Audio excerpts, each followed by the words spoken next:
Здравствуйте, мои уважаемые зрители! Никто не хотел усыновлять страшного мальчика. Но прошло 15 лет, и он стал моделью, несмотря на редкое генетическое заболевание, и сейчас помогает детям с таким же недугом. Стоит признать, что мы живем в мире, где большое значение придается внешности. Поэтому, если человек не вписывается в определенные рамки, большинство начинает считать его странным или ненормальным. Такова грустная правда жизни. И если во взрослом обществе это еще как-то нивелируется воспитанием и тактом, то дети редко проявляют сочувствие к таким людям, превращая их жизнь в настоящее испытание. По крайней мере, так было с Джоном Ланкастером, который выслушал в детстве много обидных слов, но в итоге выстоял, доказав, что можно полюбить себя, невзирая на недостатки, и жить полной жизнью. Джон Ланкастер родился в Англии в октябре 1985 года, но он совсем не был похож на других младенцев. Мальчик родился с синдромом Тричера-Коллинза, редким врожденным заболеванием, из-за которого лицевые кости развиваются не так, как нужно.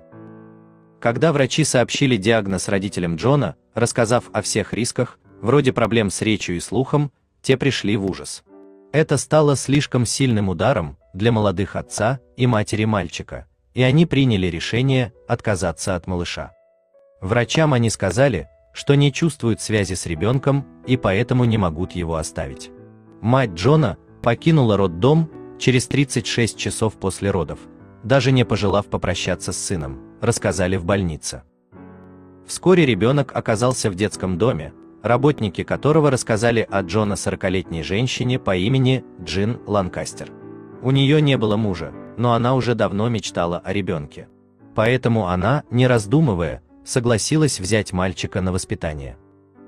Надо сказать, что Джин не испугалась, когда увидела малыша впервые. Она просто взяла его на руки и почувствовала, что должна позаботиться о нем. В следующий момент женщина повернулась к медсестре и спросила: «Когда я смогу забрать его домой?» Вряд ли Джона мог мечтать о лучшей матери, ведь Джин отдавала ему всю себя, окружив ребенка любовью и заботой. Но по мере взросления Джона стал замечать, что другие люди, особенно сверстники, очень жестоки. Когда мальчик пошел в обычную школу, он в полной мере ощутил то, каково это – быть изгоем. «Я был очень одинок в школе. Я чувствовал, что я сам по себе, потому что не похож ни на кого. Но мама постоянно подбадривала меня, говоря: в мире нет таких людей, как ты, потому что ты уникален, и у тебя будет свой путь. Это здорово мне помогало», – рассказывает Джона.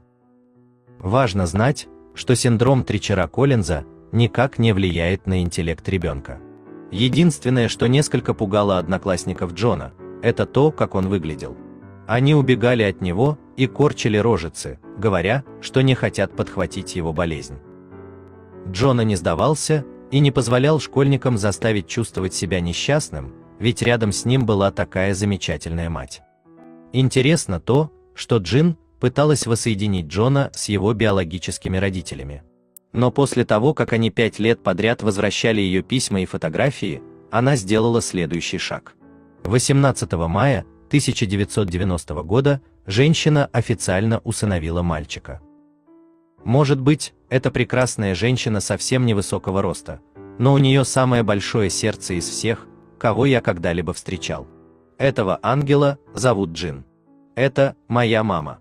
Это мой герой.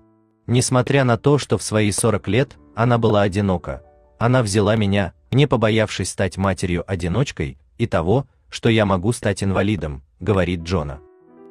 Джона очень трудно переживал подростковый возраст. Чтобы привлечь внимание и произвести впечатление на сверстников, он совершил много необдуманных поступков и даже злоупотреблял алкоголем. Джин и в этот раз пришла на выручку, она помогла сыну выбраться из депрессии. Джона в очередной раз убедился, что не может подвести мать, и взял себя в руки. Он закончил колледж и решил, что будет помогать другим людям, столкнувшимся с той же болезнью, что и у него, с синдромом Тричера-Коллинза. Джона основал фонд помощи особенным детям и стал ездить по всему миру. Он встречается с детьми, их родителями, и рассказывает о том, как принять себя, и как жить в обществе, имея такую необычную внешность. Кроме работы в фонде, он попробовал себя в роли модели. И, надо сказать, что у него получилось. Джона ведет здоровый образ жизни и любит заниматься спортом, поэтому его фигуре могут позавидовать многие мужчины. Больших успехов на поприще модели Джона не достиг, но он никогда и не ставил перед собой такой цели. Своим примером он лишь хотел показать, что внешность – это не главное. Сейчас Ланкастер продолжает сниматься в фотосессиях, но основной упор он сделал на фонде и работе мотивирующим спикером. И стоит заметить, что его выступления пользуются успехом. В 2011 году Джона познакомился с Лорой Ричардсон, которая работала инструктором по фитнесу в зале, куда он ходил. Они сразу понравились друг другу и вскоре начали встречаться. Пока 26-летний Джона не встретил Лору, он думал, что воспользуется такой процедурой, как усыновление ребенка, для того, чтобы стать отцом, поскольку другие девушки не решались создать с ним семью. Однако Лора Ричардсон была не против связать себя узами брака с Джона Ланкастером. «Я всегда мечтал стать отцом. Моя приемная мама была потрясающей, но отца у меня не было, и это то, чего я очень, очень хочу. Воспитывать, учить, заботиться, водить на футбол или на танцы, на все, что он захочет», — говорит Джона.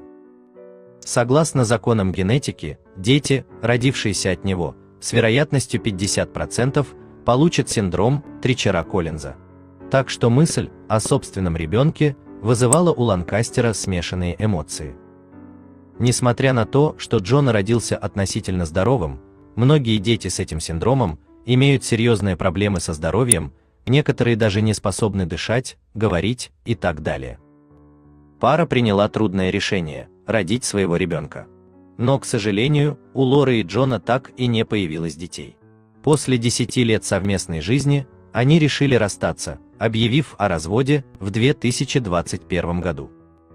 Сила духа Джона и его мужество впечатляют, ведь даже после развода он не стал грустить, а взял себя в руки и решил заняться тем, что он давно хотел сделать – написать книгу.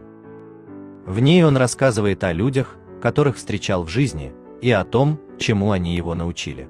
Все это ему помогло стать героем для самого себя, то есть полюбить себя таким, какой он есть. Книга Джона Ланкастера называется «Не все герои носят плащи», которая вышла летом 2023 года. Не подумайте, это не реклама книги. Ведь ее даже не будут переводить на русский язык. И к тому же у нас не будут ее продавать. Тем не менее, я очень надеюсь, что его история сможет вдохновить других и дать надежду тем, кто в ней нуждается.